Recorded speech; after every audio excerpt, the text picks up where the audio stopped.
alors que ni le cas désespéré des employés de la société Meshamina, ni le traitement ubuesque réservé aux enseignants frondeurs n'a jamais vraiment semblé le faire sourciller. Le N-1 togolais ne s'est accordé aucun délai pour aller réconforter, en chair et en os, les troupes de défense togolaises après l'attaque terroriste dans le Kopanjal. Un fait tout sauf anodin, compte tenu de sa rareté dans le temps et l'espace, qui suscite moult interrogations de la part du confrère Luc Abaki. Lire aussi, dernière attaque terroriste, le Togo renforce ses bases. Juste au lendemain de l'information faisant état de l'attaque terroriste ayant eu lieu dans la préfecture de Kpanjal, précisément à la hauteur de la localité de Sanloaga, le président de la République, Faure Osimnagna Simbe, a tout bousculé, renoncé à plusieurs épisodes de son programme de la journée de jeudi pour se rendre avec empressement sur les lieux, à plus de 700 km de Lomé, la capitale où il réside. Objectif ? Apporter un soutien ferme et indéfectible aux forces armées togolaises pour leur bravoure, leur professionnalisme et le courage avec lequel ils ont énergiquement repoussé, sans concession ni ménagement, les voyous de terroristes qui ont osé, pour la première fois, s'en prendre à eux, donc au pays, dans la nuit du 09 au 10 novembre 2021. Habillé en demi-saison, relativement décontracté, mais très soft et élégant, sans cravate avec une dominance du bleu, le chef de l'État, cache-nez noir voilant la bouche et le nez, est descendu de l'hélicoptère, puis passé en revue les troupes dressées tel un seul homme, avant de se rendre sur les lieux du théâtre. Après quoi, selon le reportage fait à cet effet, et le communiqué du Conseil des ministres tenu le vendredi, le fils d'Eyad Magna Simbe, au pouvoir depuis 2005, a tenu à passer ce message salutaire aux millières en son nom propre et au nom de l'ensemble du peuple togolais. Du coup, l'on peut imaginer volontiers, toute la joie, l'excitation, l'émotion et tout simplement, le contentement qui vont se saisir de chacun de ces vaillants combattants constituant notre chère armée. Ce seul acte de soutien ferme de chef d'État ainsi que le message qu'il a eu la volonté et la disponibilité de passer, non pas à distance, à partir de son palais douillet de Lomé, mais sur les lieux de combat, à ses militaires, suffit largement pour les déterminer, pour longtemps, à se battre indéfectiblement en vue de défendre la cause du peuple togolais et l'intégrité du territoire national.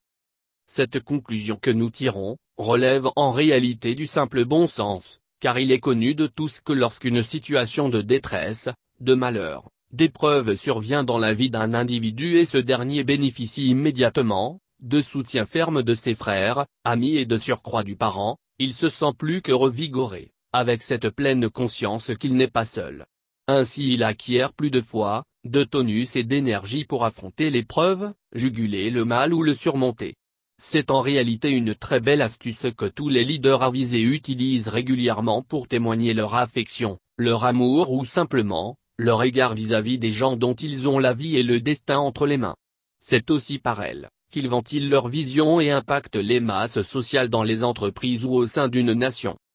Mais dans le cas d'espèce du Togo, une question naturelle surgit à l'esprit des citoyens eu égard au retrait, au silence et, à la limite, à l'indifférence du chef de l'État lorsque d'autres problèmes sérieux surgissent dans différents corps constitués de la nation. Dans notre pays en effet, plusieurs cas de révolte, de grève, de soulèvement ou de difficultés ont marqué la vie des agents de la santé, de l'éducation, des sports, de la zone franche et d'ailleurs, sans que cela ne détermine le chef de l'État à agir directement ou à aller au contact de ces différents acteurs de la vie publique du pays comme il le fait aussi souvent avec les forces armées togolaises.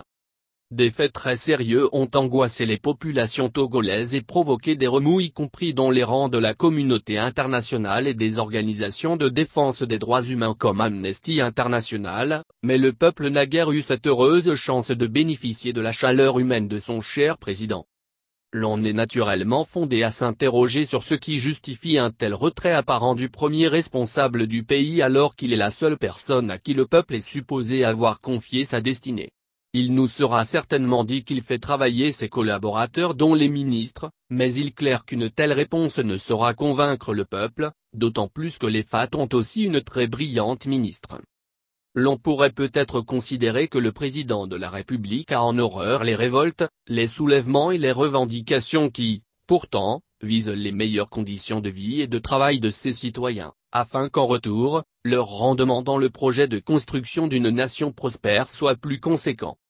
Mais il est aussi arrivé des situations où des Togolaises et des Togolais ont fait des prouesses remarquables dans le monde de la littérature, de la culture, de l'invention, de l'innovation ou ont vécu des moments de détresse sérieuse sans que cela n'émeuve le grand patron.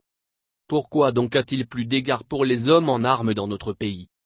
Les aime-t-il plus ou les redoute-t-il plus que les autres citoyens qui, de toute évidence, ne sont pas moins contributeurs de la vie publique?